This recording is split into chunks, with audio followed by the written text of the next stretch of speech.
de novo, né, e agradecer, eu acho que é a primeira coisa. Não é comum a gente estar aqui na Justiça Estadual, né?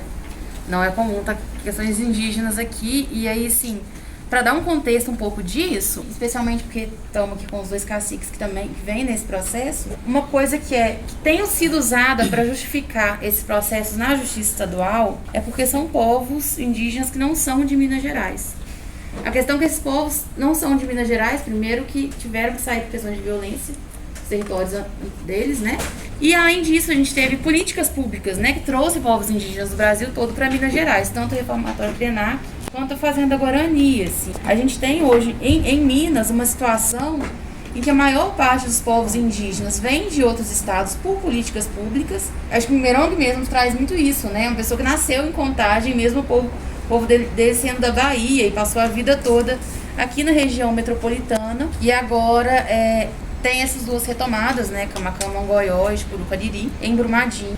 Que fase? Letícia, não está com o processo de demarcação aberto. A FUNAI, eu tenho que fazer esse contexto porque eu sei que não é uma coisa comum, né? A FUNAI, ela desde 2017 criou uma portaria 001, em que ela não faz novos processos de demarcação. Algumas decisões judiciais, obrigavam a abertura de novos processos. Mas desde 2019 não tem nenhum processo iniciado, né? Era até uma promessa de campanha do Bolsonaro que ele tem cumprido, né? De não ter nenhum milímetro de terra indígena demarcada. Tem uma situação em que o pessoal tem sido assistido pela FUNAI, pela coordenação local, mas a Procuradoria da FUNAI em Brasília não reconhece uma demanda indígena colocada. Então, a assistência que eles têm conseguido da FUNAI é cesta básica e tal, mas essa assistência mais jurídica, administrativa, de abrir um processo de demarcação, ele não tem acontecido isso. E aí, nos dois casos, tem processo de reintegração de posse aqui na Justiça Estadual. São duas áreas da Vale, em Brumadinho. Não são áreas que foram, né, prejudicadas com o rompimento, mas que estão correndo na Justiça Estadual e a retomada... São fazendas que a Vale está comprando na região. Isso, ela tem comprado naquele processo de que negociação, estavam abandonadas, né? Isso, estavam abandonadas. Em tese, são fazendas que a Vale comprou, mas estavam abandonadas. E aí o pessoal quando retomou, ainda tem feito esse processo de recuperação ambiental, né? Carlinhos mesmo estava contando que agora recebeu 50 mudas e plantou 50 mudas lá, de vegetação nativa. Então tá nesse processo, mas a gente tem duas situações bastante graves e que seriam interessantes, assim, enquanto a gente não discute, estamos discutindo no processo a competência da Justiça Federal, porque é clara, né, a Constituição é clara quando diz da competência federal para questões de direitos indígenas.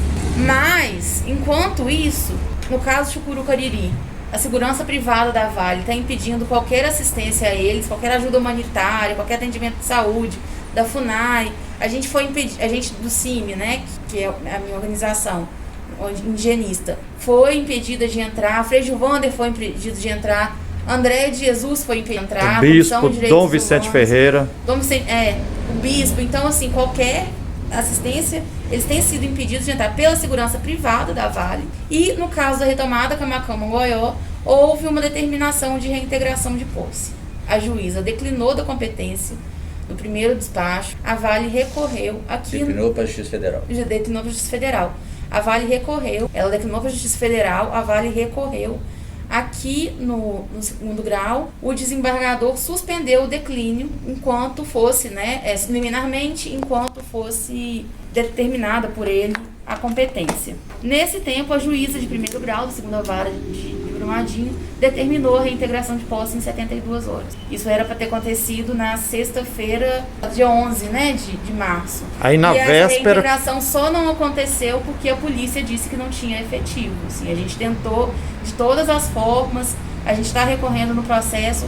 Em relação a retomadas indígenas, a reintegração de posses indígenas, além dessa suspensão da DPF dos despejos, tem também o processo de repercussão geral, um recurso extraordinário, em que o ministro Fachin determinou que não pode haver qualquer prejuízo de direitos territoriais indígenas até o final desse julgamento, que é o julgamento do marco temporal, né? Tem se convencionado assim, ou até a pandemia, porque ocorreu por último. Então nenhum desses casos está perto de acontecer. Só que como tá nesse imbróglio da competência, isso não tem sido reconhecido. Então a gente está com essas situações que são bastante urgentes, assim. Eu acho que trazer para o Sejusc seria interessante no sentido de que, primeiro, enquanto a gente está discutindo a competência, né? Sempre lembrando que... Mas não está suspenso? Me permite uma partezinha aí? Na véspera do despejo, nós conseguimos fazer uma reunião na mesa de negociação do governo de Minas. Isso. Aí participou o doutor Afonso Henrique, procurador, participou da Defensoria Pública, né, as várias autoridades, inclusive tinham lá uma meia dúzia de coronéis da PM. E a própria PM, por ironia da história, manifestou, como é que constrange a PM assim, fazer um despejo em 72 horas? Nós temos protocolo a seguir, a gente tem que reunir com a comunidade, tem que conversar com os, tem que preparar a operação e tudo. Aí, como fruto dessa reunião lá, aí a promotora e tal, aí ela adiou por 15 dias, mas termina agora. Termina agora nessa sexta-feira. Então, precisamos que, se possível, doutor Nilton, você recomende ao desembargador enviar esse caso para o Sejusc, no mínimo, né, Letícia? Esse é do Camacan? Retomada indígena Camacan Mongoió. Tem 2 agravos no processo. Tem esse agravo do declínio da competência e o agravo da determinação da reintegração. Depois vocês encaminham para a Sofia. Isso. O nome, né, Sofia? A gente pede para ele, se possível, enviar para uma negociação. Porque eu acho que o pedido da Defensoria no agravo, um dos principais é trazer para o Sejusc, levar para uma solução mediada. Aí nós também fazemos. Letícia, então são 2 agravos com 2 desembargadores diferentes. Tá, mas qual que decretou despejo? A juíza de primeira instância. Não, de primeira instância. Mas teve um agravo dessa decreto. Que é um agravo feito pela Defensoria Pública. Me manda, porque aí a gente vai sugerir que remeta para cá. E aí já... Rafael...